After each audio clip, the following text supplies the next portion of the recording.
Baik, terima kasih Kak Abdi atas waktunya ya yang mengawali pagi hari ini. Ya, saya buka dulu. Assalamualaikum warahmatullahi wabarakatuh. Kurang sekali lagi coba ya. Assalamualaikum warahmatullahi wabarakatuh.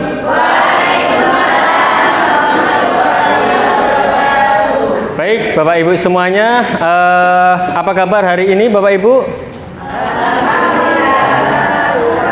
Biasa. Yes, baik Bapak Ibu. Mumpung masih suasana pagi ya Bapak Ibu ya. Biasanya suasana pagi itu suasana yang masih fresh, bener ya? Ya, Bapak Ibu pastinya kan masih fresh, masih segar, masih semangat untuk mengawali harinya pada pagi hari ini. Oke? Nah, Bapak Ibu semuanya, kalau saya bilang selamat pagi, jenengan semua jawabnya pagi, pagi, pagi. Yes, seperti itu ya. Bisa? Bisa. Bisa kita mulai? Baik, kita mulai. Selamat pagi.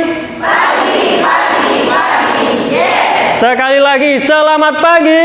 Pagi, pagi, pagi. Yes. Baik. Oke, Bapak Ibu, terima kasih. Alhamdulillah, semangatnya sangat luar biasa sekali. Baik, Bapak Ibu, saya perkenalkan sebentar ya. Selamat datang di Ayu Cerdas Indonesia. Bapak Ibu mungkin sudah kenal ya, yang biasanya datang ke sekolahnya Bapak Ibu ya. Terus mengundang Bapak Ibu untuk datang ke tempat kami dan mengikuti acara kami. Nah, pada pagi hari ini kami akan membawakan materi workshop tentang keajaiban berhitung cepat menggunakan jari tangan, yang biasanya kami menggunakan metode yang namanya Fingermatic. Baik Bapak Ibu, kita perkenalan dulu ya Kak. Ya baik Bapak Ibu, kita perkenalan dulu ya dengan saya. Nama saya Muhammad Aziz Khairi. Ya, biasanya kalau di Aceh itu dipanggil Kak Aziz. Kira-kira Bapak Ibu tahu nggak ya kenapa kok orang-orang di Aceh atau guru-gurunya Aceh itu dipanggil Kak? Ada yang tahu Bapak Ibu? Biar awet muda, kelihatan muda-muda Ibu ya. Peserta pada pagi hari ini juga masih muda-muda kayaknya ya. Iya. Ya Bapak Ibu, panggilan saya biasanya dipanggil Kak Aziz. Dan alhamdulillah Bapak Ibu, akhir tahun 2022 kemarin alhamdulillah sudah menyelesaikan tesis. Jadi alhamdulillah sampai bisa mendapatkan gelar magister. Alhamdulillahirobbilalamin. Nah Bapak Ibu, memang background saya adalah backgroundnya anak IPS ya. Bapak Ibu di sini ada yang anak IPS? Ya. Monggo yang angkat tangan, anak IPS angkat tangan. Anak IPS. Yang anak informatika ada? Enggak ada. Yang anak IPA ada? IPA. Terus yang lain anak apa ini? Anak Indonesia. Ya. Bapak Ibu semuanya, kalau gitu saya mau absen deh ya. Di sini ada yang pengajar matematika enggak ya? Angkat tangan, yang pengajar matematika. Ibu nggih? 1, ada lagi? 2, 3. Yang ngajar semua mapel angkat tangan? Iya. Kita di SD mungkin karena ini ya Bapak Ibu ya, kewajibannya mengajar semua mapel di kelasnya masing-masing ya, walaupun dari berbagai macam background. Ya. Nah Bapak Ibu mungkin ya dulu jenengan juga mengalami hal yang sama kayak saya kok Bapak Ibu ya, ketika waktu SMA atau saat waktu SMP mungkin Bapak Ibu ada yang nggak suka sama sekali sama pelajaran matematika. Di sini ada? Ada yang suka angkat tangan? Yang nggak suka angkat tangan? Loh. Ya, Bapak Ibu, berarti kita sama ya Bapak Ibu ya. Saya juga dulu berpikiran bahwasanya matematika itu adalah pelajaran yang sangat membosankan. Benar ya Bapak Ibu ya? Terlalu kaku, harus berpikir dan lain sebagainya. Nah Bapak Ibu, alhamdulillah semenjak saya gabung di ACI dan mengenal yang namanya metode Fingermatic, akhirnya apa yang saya lihat dulu itu ternyata sekarang itu menjadi kebalikannya. Sekarang lebih suka sama matematika karena mungkin ada pendekatan yang lebih enak untuk kita belajar tentang matematika. Nah, nanti kita akan pelajari lebih lanjut ya. Oke, kita sudah kenalan. Nanti kalau di jalan boleh ketemu kalau di jalan boleh disapa ya Bapak Ibu ya. Kalau ketemu di jalan, nggih. Oke, Bapak Ibu pernah dengar yang namanya fenomena gunung es? Pernah, ya? Mungkin ini Bapak Ibu sudah mengenal yang namanya teori ini ya, Bapak Ibu ya. Ada yang sudah tahu teori gunung iceberg? Pernah? Iya, saya jelaskan ini saja ya. Nah, Bapak Ibu, mungkin Bapak Ibu pernah melihat suatu peristiwa, itu Bapak Ibu mungkin hanya sekilas saja, dan itu Bapak Ibu yang ketahui adalah apa yang Bapak Ibu lihat dan apa yang Bapak Ibu alami. Contoh kasusnya seperti ini. Saya nggak suka matematika, ya karena saya pelajarannya terlalu membosankan. Itu yang kita lihat, ya. Nah, kalau kita melihat dalam perspektif gunung es ini, Bapak Ibu ya, nah, kita akan melihat apa yang melatar belakangi dari apa yang kita asumsikan itu. Nah, kalau dalam fenomena ini, yang melatar belakangi itu jauh lebih besar dari apa yang nampak. Bener nggak Bapak Ibu ya? Ya, mungkin contoh kasusnya Bapak Ibu nggak suka sama pelajaran matematika karena salah satunya mungkin gurunya kalau menerangkan terasa membosankan. Bener nggak Bapak Ibu ya? Sehingga jenengan semuanya mempersepsikan bahwasanya matematika itu pelajarannya medeni yang sulit. Nah, oke Bapak Ibu, kita coba pakai perspektif ini ya. Nah, dalam perspektif ini kita coba untuk menggali Bapak Ibu ya, apa yang melatar belakangi hal yang nampak di atas itu. Bisa jadi kenapa kita bosan, kenapa kita nggak suka sama pelajaran itu, ya karena gurunya, karena mata pelajarannya, karena suasana kelasnya, karena apa lagi? Kondisi ruangannya, bisa jadi itu mempengaruhi saat kita pembelajaran ya. Nah, coba apabila kita menentukan pola apa yang bisa kita rubah sehingga anak-anak kita, peserta didik kita itu mampu dan memahami apa yang kita ajarkan. Nah, mungkin anak-anak nggak suka sama pelajaran itu karena pendekatan kita yang terlalu monoton. Boleh kita rubah pakai cara auditori, visualisasi, dan lain sebagainya. Layaknya kurikulum yang kita pakai sekarang. Bener ya Bapak Ibu ya? Betul ya? Nah, boleh kita coba. Kalau dalam pendekatan matematika, ini mungkin sebelum-sebelumnya dalam pembelajarannya terasa lebih dominan ke arah pembelajaran yang otak kiri saja. Ya, mikir, berpikir kritis, bagaimana angka-angka ini akan tersusun, seperti itu ya. Nah, coba kita rubah dengan cara yang lain. Dengan pendekatan namanya pendekatan metode otak kanan. Oke? Nanti saya ajarkan pendekatan ini. Baik, Bapak Ibu. Nah, biar Bapak Ibu di sini karena pengajar-pengajar semuanya, biar ada variasi dalam pembelajaran ketika ada di sekolah, nanti saya akan contohkan bagaimana penerapan pendekatan dalam mengajar yang pembelajarannya itu lebih dominan otak kiri, tapi kita mendekati menggunakan pendekatan otak kanan. Seperti itu ya. Oke. Bisa dipahami Bapak Ibu? Bisa ya? Bisa ya? Baik Bapak Ibu, seperti itu. Nah, oke, dilanjut Kak.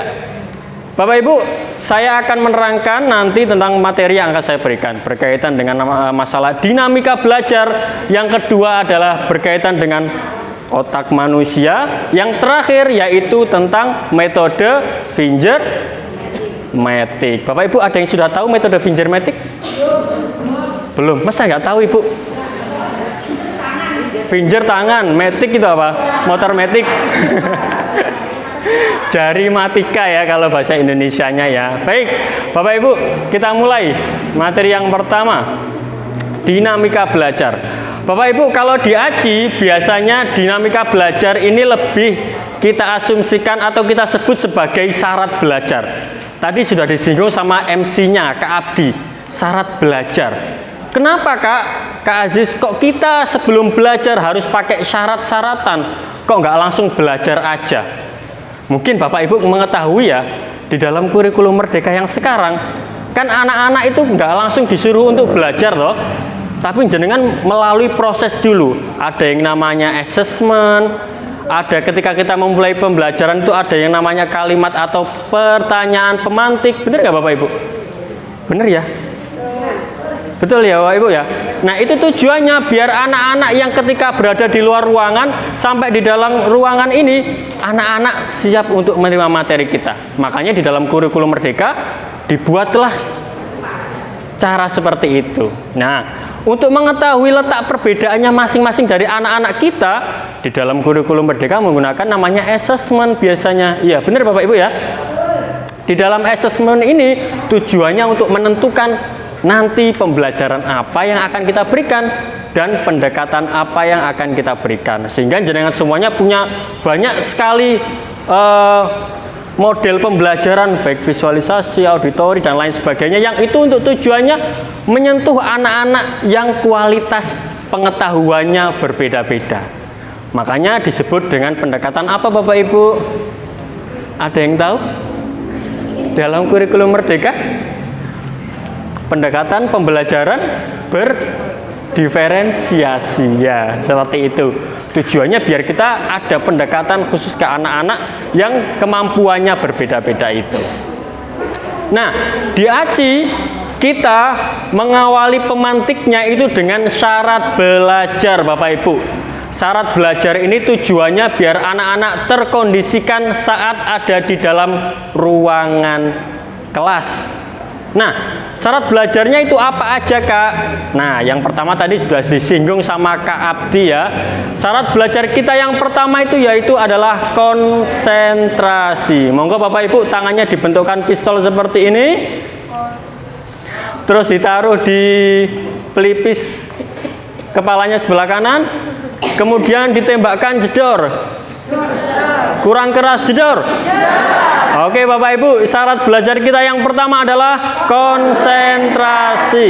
Syarat belajar kita yang pertama adalah konsentrasi. Syarat belajar kita yang pertama adalah konsentrasi. Oke Bapak Ibu, karena Bapak Ibu sudah tahu bahwasanya syarat belajar kita yang pertama adalah konsentrasi, maka dari itu saya mau tes konsentrasinya Bapak Ibu semuanya. Oke, siap ya? Siap atau tidak Bapak Ibu? Siap. Oke siap, baik.